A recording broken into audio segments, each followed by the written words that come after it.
Primera Corintios 13. Vamos rapidito con esto que quiero llegar al 14. Yo les puse ahí en esa hoja. Es trágico cuando el mundo toma un capítulo como este, lo hace y lo divorcia de su verdadero significado. ¿Está bien? Tenga presente que todavía Pablo está hablando sobre los dones espirituales. Entonces uno tiene que hacer uso de 1 Corintios 13 en el entorno que le corresponde. Pablo todavía sigue hablando del tema de los dones. ¿Está bien? Entonces aquí hace hincapié de que los dones del Espíritu, de los cuales habla en el 12, si no hay virtud, no sirve. Entonces uno puede tener el don, Dios te dio el don, de lengua, de interpretación de lengua, don de profecía o el que fuera, no importa. Dios te dio el don. Pero si en el don no está revestido de virtud, no hay efecto. Y Pablo dice, si hay virtud alguna en esto, operad. Entonces, un don sin virtud no sirve. Que es lo que Pablo pretende enseñar en 1 Corintios capítulo 13. Él dice, por ejemplo, el amor es esencial. Por sobre todo, si uno no hace una cosa y la hace con amor, el amor es esencial. La palabra amor significa acción en 1 Corintios 13. ¿Está bien? Desayúnese de algo que por ahí no se lo han predicado en el púlpito cuando uno habla de amor. La palabra amor acá significa acción concreta. No es simplemente una emoción, es el corazón de uno alcanzando a otros. Una vieja versión de la Biblia, 1909, usa la palabra caridad en vez de amor. ¿Está bien? Cuando habla de 1 Corintios 13 usa la palabra caridad. Entonces, esta palabra o esta actividad puede ser amor cristiano en acción. Después de todo lo que habla en el 12, uno aterriza en el 13 diciendo, todo esto tiene que estar revestido ¿de qué? De esto, bien puntual. ¿Está bien? La palabra que usa para amor acá es ágape. Quizá eso en algún momento sí lo escuchaba. La palabra que usa para el término amor es ágape, que es el amor que se sacrifica por el bien de los otros, amor en acción. ¿Está bien? Entonces, número uno, él dice, el amor es un factor esencial en el desarrollo de los dones. Lo tiene en su libro. Después dice, el amor tiene eficacia. Punto número 2. El amor tiene eficacia. Y cuando Pablo empieza a hablar y desglosa el tema del amor, él dice, por ejemplo, el amor es paciente y es benigno. Versículo 4. Quiere decir que el amor eleva por sobre todo problema cualquier servicio de cualquier persona. El amor es paciente y es benigno. Versículo 4. Yo ahí le pongo cosas como esta. Es fácil amar cuando la gente se presta para que se le ame. Claro, todo bien, para el otro es bárbaro, pero difícil es amar cuando o te lastiman o te atacan de una u otra manera o alguna persona hace lo contrario a la voluntad de uno. Entonces, ahí es donde uno tiene que probar realmente amor de Dios en marcha. Por eso les dije, amor es acción, no es una cuestión que de la boca para afuera lo sé. El amor es paciente, benigno. Versículo 4, punto B, el amor nunca lleva en celos. Y somos medio celosos a veces.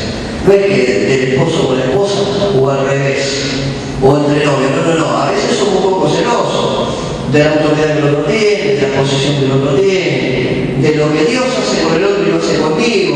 En algún punto siempre los celos nos vuelven a entrar. Entonces, Pablo, viendo esto en la iglesia de Corinto, dice, el amor no tiene celo, no tiene envidia. ¿Está bien? C, no es jactancioso, ni tampoco es orgulloso. Escuche, la palabra ahí es envanecer. Esa es la palabra que usa en ese párrafo. Envanecer se refiere al sentimiento interno, jactancioso, que significa hacer una ostentación externa de lo que uno tiene. Yo no tengo que venir acá a hacer una ostentación de lo que Dios me ha permitido saber. Lo que venía a educarte, no hacer una ostentación. Entonces Pablo dice, el amor no es ostentoso o jactancioso. ¿Y por qué lo dice? Porque los corintios lo eran. Ellos se jactaban de los dones que Dios les había dado y lo hacían por encima de los demás. Entonces hay que parar de entender en un momento. El amor no tiene jactancia. El amor no es envidioso. El amor es paciente. El amor es benigno. Lo que le dice, ¿está bien? Mire, no es grosero ni egoísta. Versículo 5. Acuérdense lo que le enseñé en la materia liderazgo. El principio por encima de todos en liderazgo es que si Dios te habilita como líder, no es para tu fruto personal, sino para el crecimiento de los otros. Ahí es donde juega. El amor no es egoísta. Entonces uno concede. El amor no se irrita ni alberga pensamientos malos. ¿Está bien? No es que uno guarda por dentro y dice, a este ya le va a llegar el tiempo y ya lo voy a disfrutar cuando se caiga, porque a veces no tiene hasta ese pensamiento con respecto a la gente. ¿Está bien? No lo haga. El amor no se grita ni alberga pensamientos malos. Verso 7. El amor da victoria. Ahora, en una versión, que es la versión, esto está en inglés, Winston, no sé cuánto, la versión esa dice, nos da poder para soportar cualquier cosa. Su Biblia dice, el amor todo lo soporta. ¿Está? En una versión, en inglés dice, nos da poder para soportar cualquier cosa.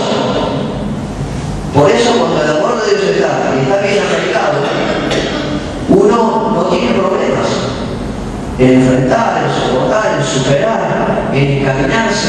¿Por qué? Porque no es solamente el amor todo lo soporta. Léalo bajo otro contexto, que dice, el amor siempre nos lleva a la victoria, siempre. ¿Está bien?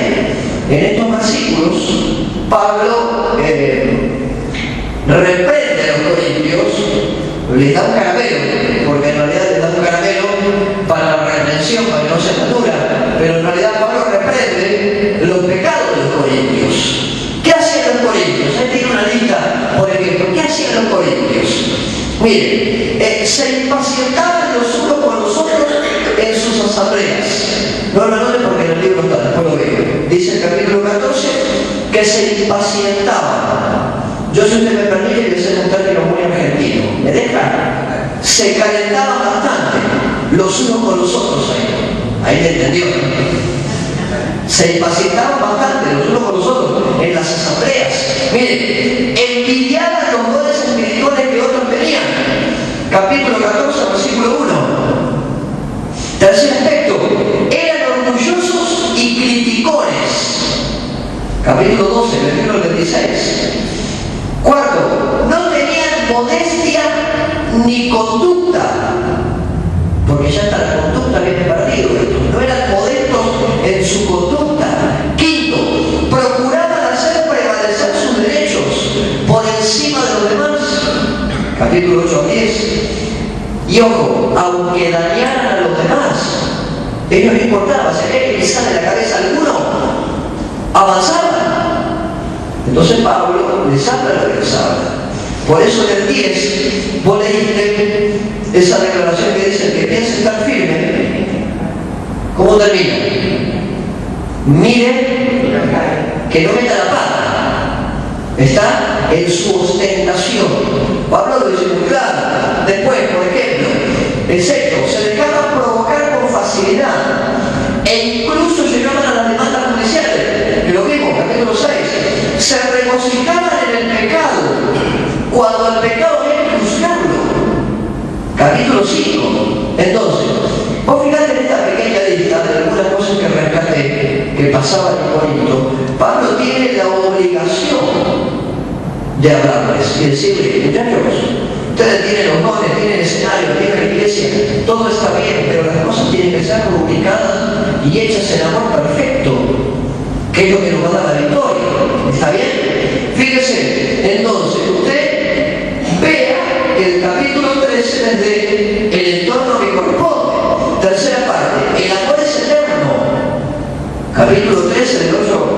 seguir adelante. No solamente que tiene ciertas características, el amor es eterno. Entonces, por lo tanto, yo no puedo esquivar algo que Dios ha determinado que es eterno. Y vos tampoco, porque lo ha planteado así. Miren, página 61. Al final, último párrafo. La iglesia se acerca a la perfección mediante qué cosa. Pues si hay pastor sirviendo más en la iglesia, o desarrollando más dones, o trabajando más para Dios, ninguna de esas cosas. La iglesia se acerca a la perfección cuando cada cosa que haga, lo haga en amor. Los creyentes amando a Cristo y amándose los unos a los otros, sosteniendo la verdad del amor, practicando la verdad, va de superación en superación. Y ahí le pongo 1 Juan, capítulo 3, que dice, Dios es amor. ¿Está bien? Entonces las cosas serán revestidas y vamos a ir a la perfección, no por la cantidad de veces que vos vengas a la iglesia, no por la cantidad de cosas que vos hagas por la iglesia, o la cantidad de cosas que aprendas para la iglesia. Uno va de perfección en perfección, creciendo, depende de cuánto amor de Dios le pongas a las cosas y a la gente, que lo dice 1 Juan, y Efesios también lo dice. ¿Estamos de acuerdo? Ahora, ¿me entiende por qué Pablo planta ahí un capítulo tan bravo como el 13? Que a veces yo lo uso para decirle a mi esposa y se lo mando en un mensaje texto y está bárbaro. Pero el sentido original del capítulo 13 de Corintios era para hacerle ver a esto que tenían la iglesia, tenían los dones, abundaban en todas las cosas, pero cero amor tenía la gente. Y por lo tanto los problemas que ellos tenían. ¿Está bien? Vamos al capítulo 14. ¿Se entiende lo del 13 bien? ¿Alguna duda? ¿O cruzamos el capítulo? Bien. Capítulo 14 de 1 Corintios. Este es un capítulo interesante. Miren, Pablo aborda en este capítulo, un problema que era muy serio en la iglesia local, en Corinto. Vino abordando varios problemas serios desde el principio, pero este es un problema realmente muy serio en la iglesia de Corinto. Él enfrenta el asunto del mal uso de la palabra profética y del don de profecía, y lo aborda de una manera muy puntual. El problema era que el uso de ese don estaba generando confusión en la iglesia. Había un mal uso de los dones, había un mal uso del don de lenguas, y había la presencia de un falso don de lenguas que se usaba dentro de la iglesia para traer confusión. Entonces Pablo comienza a aclarar algunas cuestiones. Yo les pongo ahí, miren, el propósito real de este capítulo es que podamos tener una visión clara con respecto al don de profecía y enfatizarlo de la manera que Pablo lo expone. ¿Para qué? Para animar a los hermanos a que se animen a estar en un terreno o en un escenario donde Dios pueda usarte para dar una palabra profética. Pero meternos en un terreno de este tipo, espinoso, muy espinoso, donde a veces uno corre el riesgo de hacerle decir a Dios cosas que Dios nunca dijo, ¿está bien? Hace que uno lo tenga que ver desde la óptica correcta, bíblica. Yo aquí en el libro le respondo, por ejemplo, ¿qué es el don de profecía? Vamos a desglosar algunas cosas. Cuando hablamos de don de profecía, ¿de qué hablamos? Mire, el término profecía significa articular palabras inspiradas. Ahora, usted me podrá decir, hay gente que habla inspirada y hay gente que no habla inspirada. Bueno, es verdad, pero lo medular del don de profecía es que el término profecía significa articular palabras inspiradas. ¿Estamos de acuerdo con eso? A ver, díganme amén. Contésteme si me pregunto, ¿me entienden o no? Bien.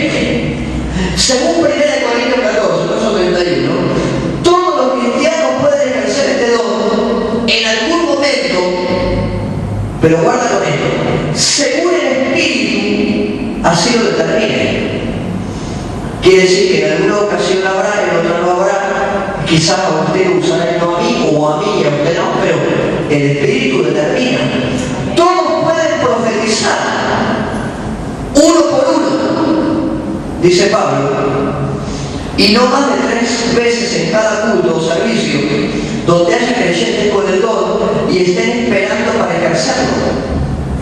Porque si no, hay confusión, hay batahola, hay desorden, hay lío. Entonces Pablo dice que lo ejerzan está bien, pero que el ejercicio lo hagan en orden y de a uno. ¿Está? Miren, yo a veces voy hasta contra algunas prácticas que hay en la iglesia local con esto, pero estoy siendo estrechamente bíblico. Amén. Eso está 1 Corintios 14, 29 a 33. Ahora, uno se pregunta, ¿cuáles son los aspectos en el contenido de una palabra profética? Muy bien, fue dado para 3 áreas y lo tiene en este texto, en 1 Corintios capítulo 14, versículo 3. Escuche. Número 1, traer consolación. Ninguna otra cosa. Y si no, después llévese mi seminario sobre el ministerio profético, que lo tiene todo explicado, parte por parte. Número 1, para consolación. Número 2, para edificación. Número 3, para animar, basándonos en ¿qué? En las Escrituras. Hace un rato le dije, exhortación, ¿a qué va? ¿A pegarle a alguien? No. La exhortación viene a aplicar principios sobre la vida de una persona. ¿Estamos de acuerdo con eso, verdad? Muy bien. 3 aspectos: edificar, exhortar y consolar, que es el entorno a donde tiene que manejarse el ministerio profético. Miren, yo le pongo ahí, por ejemplo, predecir eventos futuros por medio del don era posible. A veces Dios te indica algo. Yo soy de aquellos que dicen que cada movimiento que Dios vaya a plasmar, cada movimiento, Dios lo anuncia por medio de sus profetas. Siempre. ¿Está bien? Pero no es el único objetivo por el cual la profecía se usa. Hay alguien en la puerta abierta. ¿Quiere entrar? ¿Está? Escuchen, no se distraigan. No es el único objetivo de la palabra profética. Yo les digo, por ejemplo, versículo 4, el que profetiza, ¿a quién edifica? Hace un rato hablamos del don de lenguas. Cuando uno habla de lenguas, ¿a quién edifica? Si yo hablo lenguas, ¿a quién edifico?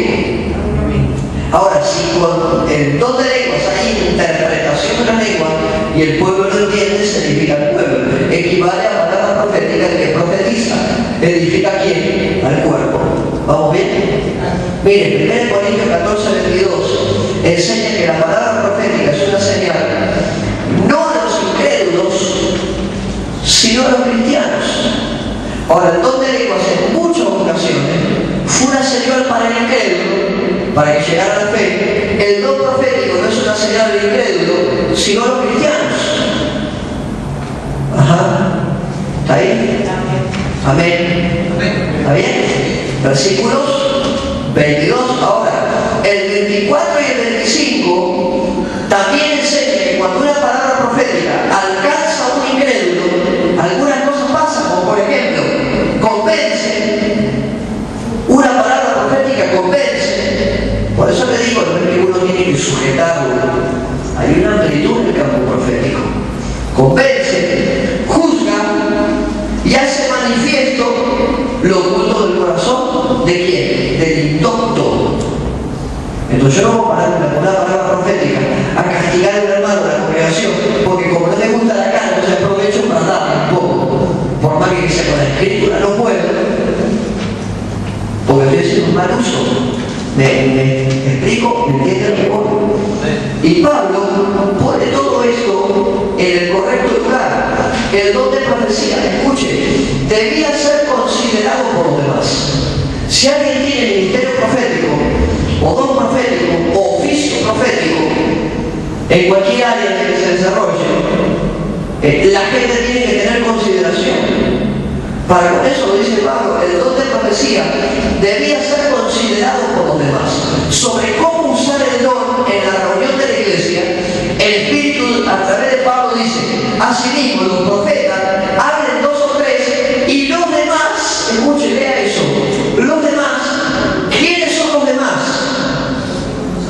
el resto de los profetas. Juzgue la palabra que se da. Y si algo le fuera revelado a otro que estuviese sentado, calla uno y luego sigue el otro. No es que porque yo hablo más fuerte le voy a tapar a dos al otro y no se tiene que callar. Orden en el desarrollo. El don de profecía fue dado para edificar. En el 30, Pablo vuelve a hablar respecto del don diciendo: porque podéis profetizar todos, uno por uno, para que todos aprendan. Fíjense las funciones de un don. Para que todos aprendan y para que todos sean exhortados. Pues el don fue dado para enseñar y para exhortar. Amén. Mire, para el entendimiento correcto del don de profecía, es preciso notar que en la iglesia primitiva los profetas podían controlar el uso de su don. Hay un texto que yo no se lo puse y después lo voy a dar, que dice: el espíritu está sujeto al profeta. ¿Está? Entonces ningún profeta, por ejemplo, ¿no?, va a venir interrumpido en mi mensaje, por lo menos en nuestras iglesias. Ninguno, porque todo tiene un orden correcto para hacer eso.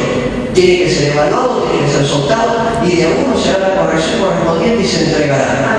Entonces dice Pablo: bueno, mire, el don de profecía se ejerce ¿cómo? En orden. 1 Corintios capítulo 14, verso 30, el Espíritu dice: y si a alguno le fuera revelado algo, el otro calla el primero. Pero ¿cómo el primero iba a poder callarse si no tenía ningún control sobre él?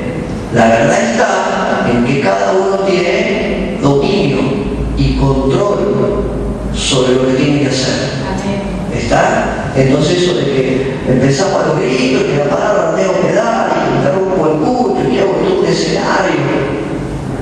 Te hablo a título personal, no. Debidamente y en orden, como corresponde. El don de profecía estaba sujeto al profeta. Escuche, debía ser utilizado en el orden correspondiente. Cada uno tiene su orden en la iglesia local. Esta congregación tiene su orden. En la iglesia local seguramente. Nosotros tenemos nuestro orden, cada uno tendrá su orden, pero en definitiva, las cosas serán hechas en orden y debidamente como corresponde. Dice el verso 40, decentemente y en orden. ¿Está? La palabra decentemente, guardando los reparos normales. ¿Está bien? Que alguno me grite más fuerte que el otro no me va a indicar que tiene más unción que el otro. ¿Está bien? Porque para eso está el circo. Le digo acá no. En orden, como corresponde. Haciendo las cosas como Dios reviste que tienen que ser hechas las cosas. ¿Estamos bien? Muy bien, seguimos. Sigue Pablo hablando. La forma de proceder con el don de profecía. Escuchen, un ejemplo práctico. Cuando un hermano que había recibido el don de profecía llegó a la asamblea de los santos, no es un ejemplo que puse, que surge de la realidad, el tal no tenía que buscar su don por medio de oraciones y súplicas al Espíritu, ya lo tenía. Ahora, no tenía que esperarlo, ya el Espíritu se lo había dado y no se lo había quitado para luego tener que dárselo de nuevo. A veces la gente cree que ay, pastor, cometió un pecado por error y se le fue el don, tengo que traerlo de vuelta. El don no se le va. Se apagará el accionar del Espíritu. Pero lo que Dios te dio no se va. El hermano tenía el don, no tenía que esperar hasta que se desarrollara un ambiente cargado de emocionalismo para poder usarlo. Porque a veces uno necesita cierto momento emocional para hacer uso de lo que Dios le dio. Y yo no necesito ningún ambiente emocional para usar nada. Necesito el entorno que Dios me plantea, nada más, para hacer uso de lo que Él me ha entregado. ¿Se entiende eso, no? Lo tenía y además el Espíritu le había concedido el derecho de controlarlo. Los espíritus de los profetas están sujetos a los profetas. Cuando el profeta llegó al lugar de reunión de la iglesia, se sentó con los demás, con quienes profetizaban, con los que hablaban en lenguas, interpretaban, sanaban, etc. Cuando a él le tocaba dar el mensaje recibido por el Espíritu, se puso en pie y dirigiéndose a la congregación, habló palabras simples. Conocemos la Biblia también, escuche. Los demás miembros guardaban silencio, si durante su discurso el Espíritu dio a otro hermano una nueva revelación, entonces el que hablaba controlando su don le daría la oportunidad a aquel que había recibido una palabra de parte de Dios. Así que hablaban uno por uno para que todos aprendieran y para que todos fueran exhortados. En esta manera fue usado el don de profecía en la iglesia primitiva y sobre todo en un lugar que fue la cuna de la evangelización a los gentiles, que se llamó la iglesia de Antioquía. ¿Está bien? En orden, decentemente alocado. El don de profecía es un don importante. Pablo dijo, procurad los mejores dones. Lo dijo, pero sobre todo que profeticéis. No dijo que hablen en lengua o que hagan milagros. Sobre todo deseo que profeticéis. ¿Saben por qué? Porque el cuerpo se edifica. No alguno, el cuerpo se edifica. 1 Corintios 2:28, que uno le puso la iglesia, primeramente apóstoles, luego profetas. ¿Está bien? Efesios 4:11 dice, y a uno constituyó, primeramente apóstoles, profetas. ¿Está bien? Efesios 2:20 nos enseña que el fundamento de la iglesia consta del fundamento de los apóstoles y los profetas, basados en Jesucristo, obviamente, y en lo que aprendieron del Señor. ¿Me sigue con lo que estoy hablando? Ahora uno se pregunta, ¿por qué los profetas ocupaban lugares de tanta importancia? Uno dice, ¿por qué? Si en igualdad de condiciones todos somos iguales delante del Señor, ¿o no? No somos iguales delante del Señor. Lo que varía es la funcionalidad de cada uno. Hermana. ¿Por qué ocupaban lugares de tanta importancia? No está mal lo que decir. ¿Por qué eran voceros? No está mal. ¿Por qué? Porque eso les capacitó para revelar la verdad. ¿A quién? A la iglesia. Nótese las palabras de Efesios 3:5, habla sobre la revelación del misterio. Dice el pasaje, misterio que en otras generaciones no se dio a conocer a los hijos de los hombres, ahora es revelado ¿a quién? A sus santos apóstoles y profetas por el Espíritu. Tanto profetas como apóstoles recibieron esta preciosa revelación del misterio de Cristo. Por eso es tan importante que estos estén en la iglesia local, porque tienen para darle a la iglesia local.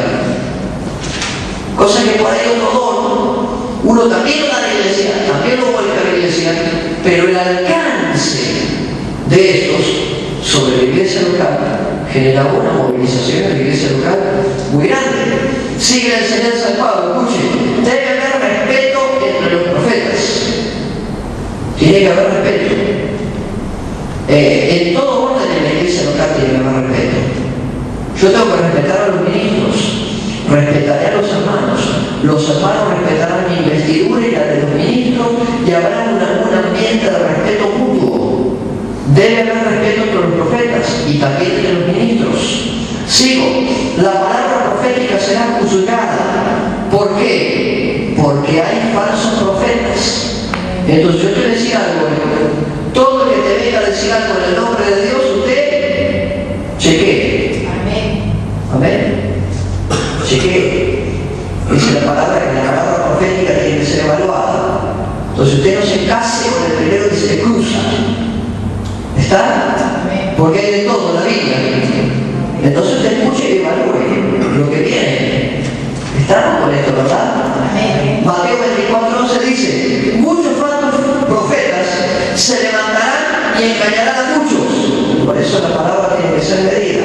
Después puse 1 Pedro 2:1 dice, pero hubo también falsos profetas entre el pueblo, como habrá entre vosotros falsos maestros, que introducirán encubiertamente herejías destructoras. ¿Qué tiene que hacer uno? Ábrelo. Por eso cada cosa que yo te digo, trato de revertírtela con una escritura. Digo, la Escritura dice. Y si te doy un pensamiento, te digo, mi pensamiento, que no es escritural, un pensamiento, que es muy probable que coincida con la Escritura, pero es mi pensamiento. Con los falsos profetas lo mismo. Cuando alguien diga, así dice el Señor, usted evalúe que el Señor realmente habló. ¿Por qué? Mire, sigo, juzgar la profecía es proteger a la iglesia. Amén. Juzgar la profecía es proteger a la iglesia. Cuando yo digo, quiero saber si eso realmente viene de Dios, estoy protegiéndola, estoy cuidándole las espaldas a mis hermanos. Está bien que lo haga. El mensaje de todos los profetas tiene que concordar. No puede haber en ninguna palabra profética contradicciones, porque en Dios no hay contradicciones. Entonces, no solamente protegemos a la iglesia, tiene que concordar la palabra profética que me dé un profeta, o dos, o tres. Tiene que concordar. Si traía una doctrina errónea, escuche, si trae una doctrina errónea, va a haber ambiente para filtrarlo y detenerlo. ¿Por qué? Porque el pueblo está debidamente preparado. Por eso me insiste tanto con el instituto. A veces la gente cree que no lo necesita. Hasta que te agarra el tío Jehová. Y ahí te das cuenta que tienes que estudiar palabras, por decirte algo. ¿Está bien? Entonces necesitamos un pueblo formado, preparado, establecido, crecido. ¿Por qué? Porque cuando un falso profeta te venga a decir algo y estés conociendo las escrituras, vas a decir, un momentito.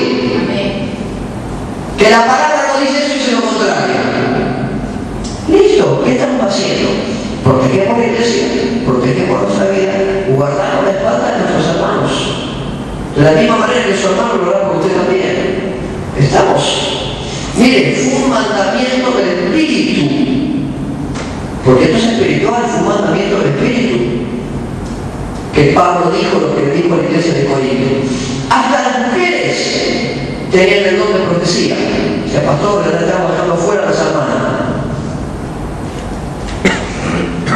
Dice que hasta las mujeres ejercían el don profético. Tremendo. Había uno que se llamaba Felipe, que era evangelista. ¿Se acuerdan de Felipe? ¿Leyeron lo que hablaba de Felipe? Este Felipe tenía 4 hijas que eran profetizas y declaraban palabra profética. En Corinto también lo sabía. ¿Está bien? Dice la profecía de Joel, allá por el capítulo 2 del profeta Joel, dice, en aquel tiempo, ¿cuál tiempo? Si uno empieza a evaluar los tiempos bíblicos, y no te voy a predicar esto, si uno dice, por ejemplo, en Joel capítulo 2 dice, en aquel tiempo, ¿cuál tiempo? En el tiempo del cumplimiento de la palabra que estaba soltando, cuando la unción fuera soltada por el Espíritu sobre la iglesia local, el tiempo de la iglesia, la dispensación de la iglesia, en ese tiempo, dispensación apostólica, profética, en aquel tiempo, vuestros hijos y vuestras hijas soñarían sueños, tendrían visiones. Entonces, lo que era un campo masculino en aquel tiempo, dice, los hijos y las hijas tendrán una acción diferente sobre la iglesia. ¿Está bien? Podemos concluir entonces que las hermanas tenían el don de profecía. En las reuniones públicas de las que hablamos cuando arrancamos el capítulo 11, la respuesta es sí. Por supuesto que sí. El problema no era si tenían o no tenían el don, el problema era cómo lo usaban. Que había que refrenarlo de alguna manera. Por eso Pablo dice, como en todas las iglesias de los santos, vuestras mujeres callen en la congregación porque no les es permitido hablar. Y uno dice, ¿por qué no les dejaban hablar a las hermanas? Porque hablaban al grito pelado, superponiéndose entre ellas, a ver quién estaba más linda, ¿no? Y quién tenía mejor voz para hablar, y cuál se ponía sobre las demás, y a ver quién mandaba. Las mujeres tienen esto de mandar un poquito, o no. A ver, los varones tienen eso de las mujeres un poco. Entonces, esto se le había metido en la iglesia de Corinto, entonces sacaron un decreto. La mujer se calla y ningún problema había. Pero no porque eso eso sea una excusa para anular el ministerio de la mujer. Para nada. Estas hermanas, había profetisas tremendas en la iglesia de Corinto. ¿Está bien? Mire, voy cerrando, la hora avanza. Hemos aprendido que el propósito principal del don de la profecía era edificar la iglesia local. La iglesia se edifica cuando se enseña el evangelio, cuando la palabra es plantada. La mujer cristiana no podía enseñar el culto en la iglesia, entonces uno dice que no podía profetizar en la iglesia. En el entorno del culto de Corinto ya no, pero ¿sabe qué? No significa que no tenían el don, no significa que Dios las había ungido, no significa que no estaban habilitadas para hacerlo. La investidura del Espíritu se había soltado ahí. Lo que pasa es que había que callarlas a las hermanas porque no había un control sobre la iglesia en Corinto. No había control ahí. Y lo tuvieron que hacer. ¿Me está entendiendo? Miren, seguimos y vamos a ir terminando. El don de profecía en las mujeres, página 68. Las hermanas de la iglesia primitiva que profetizaban. Recuerden que acá hay un problema cultural tremendo entre el hombre y la mujer. No podían con soltura hablarse, relacionarse, uno se relaciona. Hoy un hombre va a tomar un café con una hermana, es ningún tipo de problema, depende, ¿no? Pero supongamos ningún tipo de problema. Técnicamente, en aquel tiempo ni café ni nada. La mujer de un lado, el varón daba al otro. Por cuestiones netamente culturales. En su trabajo, casa por casa, hacían uso del don profético. Profetizaban. Había una actividad de la mujer en el don, pero no en la ceremonia del culto. Por el desorden que se había metido dentro de la congregación. ¿Me está entendiendo? Un pueblo lento o tranquilo. Entonces uno llega a un punto en el cual cerramos esto viendo algunas verdades. Escuche, número uno, la iglesia tiene que anhelar los mejores dones. Sí, amén. Número dos, debemos desear los dones espirituales. Quiero que me digan un instante. Si uno lo desea, Dios no te va a dar algo que uno no desea. Dios prepotente, ¿cómo va a ser? Entonces te va a venir a darte algo que uno no quiere. Por eso Pablo dice, desea los mejores dones. Tercero, uno tiene que entender el propósito de los dones. Edificar al pueblo, acercar el reino al pueblo, servir al Señor, poner su grano de arena en marcha. Y con respecto al don profético, y esto lo terminamos ya para cerrar este tiempo, la enseñanza bíblica destaca, y usted tiene ahí cada punto y cada texto bíblico para refrendar lo que le enseño. Número uno, la palabra profética es para hablar sobrenaturalmente a los hombres. Lo que Dios determina. Primera de Corintios 14:3. Verdad número 2. La palabra profética no requiere interpretación. El don de lengua sí requiere un intérprete. Porque si no te edificamos solo y uno está así y te mira, amén, está ungido por el Espíritu, pues te edificas solo. La palabra profética no requiere intérprete y alcanza a la congregación. ¿Estamos? Número 3, la palabra profética, recuerde, convence al indocto, convencido de todos, juzgado de todos, los secretos del corazón son manifiestos, se postrará delante de Dios, porque cuando Dios tiene que desnudarte, te desnuda. Se postrará, sabrá que Dios está realmente en medio de los cristianos. Número 4, la palabra profética opera de tal manera que los creyentes son edificados y aprenden leyes que tienen que ver con el reino, con el servicio, con la comunión de la iglesia local. Número 5, cada uno deberá desear y codiciar este don. Primera Corintios 14. Número 6, la persona operando en este don es responsable. Amén. De su uso, amén, dígame amén el resto. Amén. La persona que opera en este don es responsable de su uso o de su abuso. Y dará cuenta. ¿Está bien? Número 7. Debido a que quienes profetizan pueden cometer errores, la palabra profética tiene que ser juzgada, planteada, a ver, esto es así, o no es así, a la luz de las Escrituras, tienen todos los textos ahí para que lo corroboren. ¿Me está entendiendo lo que le digo? Ahora, escuchen, un tramito más es cierto. Uno dice, pastor, todo esto está bien. Lo que Pablo enseña en 1 Corintios está bien. Ahora, ¿cómo lo hago? Vamos a la parte práctica. ¿Cómo hago yo para juzgar una palabra profética? Sobre una persona, sobre una vida, sobre una iglesia, sobre un tiempo. ¿Cómo hago para juzgarla? Número uno, nunca deberá contradecir la palabra de Dios escrita. Nunca. ¿Está bien? Cada articulación profética debe ser probada. ¿Por qué? Por la palabra. Consejo número 2. Siempre deberá exaltar la persona del Señor.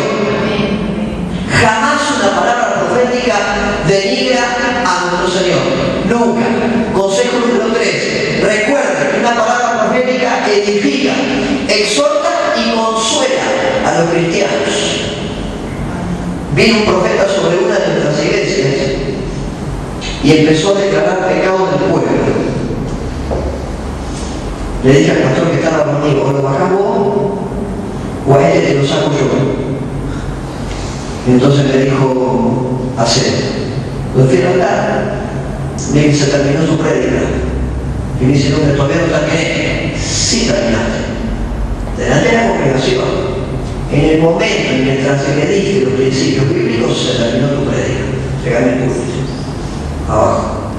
Y se terminó. Entonces uno tiene que corroborar. ¿Está bien? Estas cosas. Exhortar, edificar y consolar. Ninguna otra cosa. Amén. Escuchen. Deberá dar testimonio de la verdad.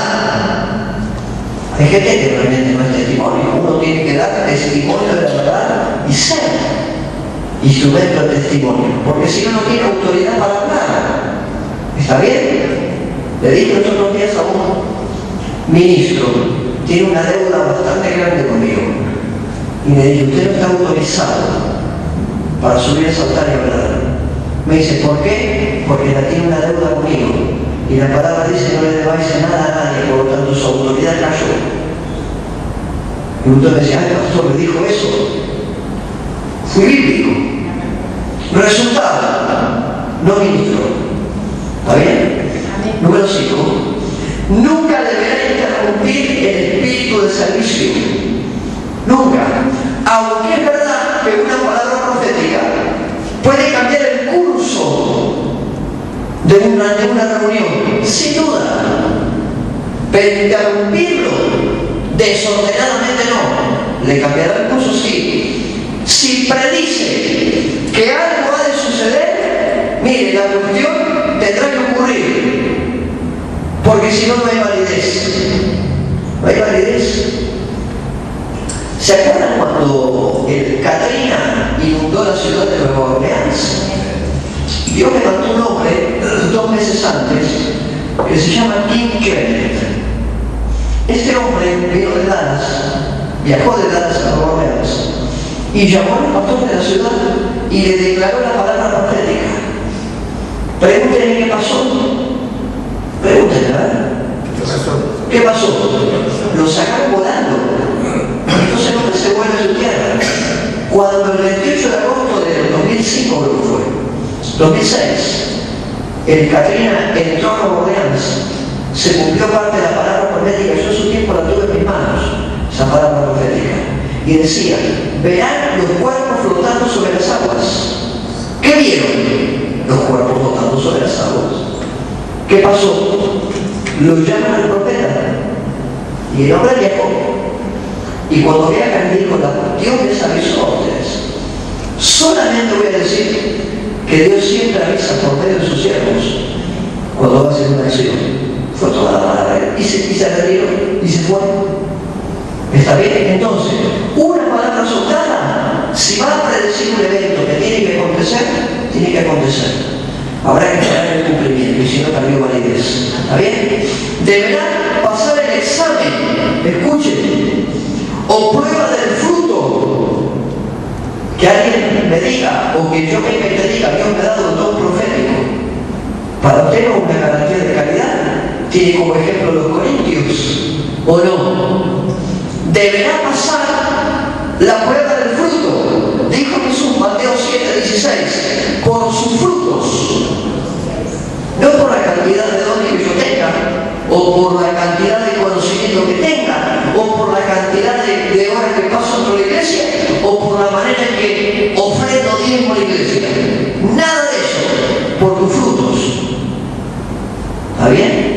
¿Con qué van una semilla y una persona? Con sus frutos. ¿Está bien? Deberá pasar la prueba del fruto. Y allí les puse en el libro, que es parte del seminario que estaba allí en video, pautas para ayudarle a ejercer el don profético. Escuche, ¿cómo profetizar? Manténgase reposado. Uno no tiene que entrar en un clímax, en una situación de éxtasis determinado para dar una palabra profética. Que pueda suceder, puede suceder. Pero para dar una palabra profética uno necesita una revelación de Dios. ¿O no? Manténgase reposado. No esté bajo tensión. Espere tranquilamente en el Señor. Mantenga su mente abierta para que Dios pueda traer una revelación. No haga como Gedeón. El domingo predicamos en nuestras iglesias en San Fernando con respecto a Gedeón. Cuando Dios iba a llamar a Gedeón del ángel, apenas lo vio el ángel empezó a presentar excusas. ¿Y dónde está Dios que nos libró? Porque ahora vinieron los madianitas y están los madianitas trayéndonos lo que están haciendo los madianitas y el ángel lo tuvo que hacer callar. Manténgase reposado, con la mente abierta. Cuando sienta el impulso del Espíritu dentro suyo, entréguese para hacer lo único que uno será en el ejercicio del don profético: un canal. ¿Qué será uno? Escuche, lo único que será un canal, ninguna otra cosa. Porque a veces uno se cree que si uno no está, el culto no puede arrancar. El culto puede arrancar tranquilamente. Usted recuerde que usted ¿qué es? ¿Qué soy? Un canal a donde el Espíritu fluye. Comience a hablar lo que Dios le impulsa. Comience a hablar lo que Dios le impulsa. Mantenga su mensaje sencillo y claro. No tiene que hacer toda una escenografía para dar una palabra profética. Su mensaje es sencillo, claro, directo. Mientras esté hablando, espere silenciosamente en él para recibir el resto del mensaje. No profetice más allá de la medida de proporción de su fe. A veces uno cree que tiene que agregar, ayornar el mensaje un poquito para que suene mejor. No le agregue nada. Al mensaje no hay que decorarlo. ¿Está bien? Discierna cuando el Espíritu haya concluido, y cuando el Espíritu concluyó, deténgase y diga amén. Gracias, Señor. ¿Está bien? Bueno, llegamos al final. Le queda el capítulo 15. Después leyó en el libro. Está muy claro el capítulo 15 en la despedida del apóstol. Saluda en el capítulo 15 a los corintios. Los bendice, porque después de cómo les dio durante toda la epístola, los bendice y le declara sobre ellos un futuro provisorio y bueno a la gente en Corinto. ¿Está bien? Te va a leer, por ejemplo, al final del capítulo 15, verso 58, es un cierre extraordinario, el del verso 58. Después de que Pablo le dijo todo lo que le dijo en su carta, le dice: amados hermanos míos, le habrá dicho mis queridos hijos, porque en esos términos le hablaba, amados hermanos, estad firmes y constantes, que aparte se lo digo yo para cerrar la materia, ¿no? Estad firmes y constantes, creciendo en la obra del Señor siempre, sabiendo que vuestro trabajo para Dios no es en nada. Amén. Cerramos aquí. El jueves que viene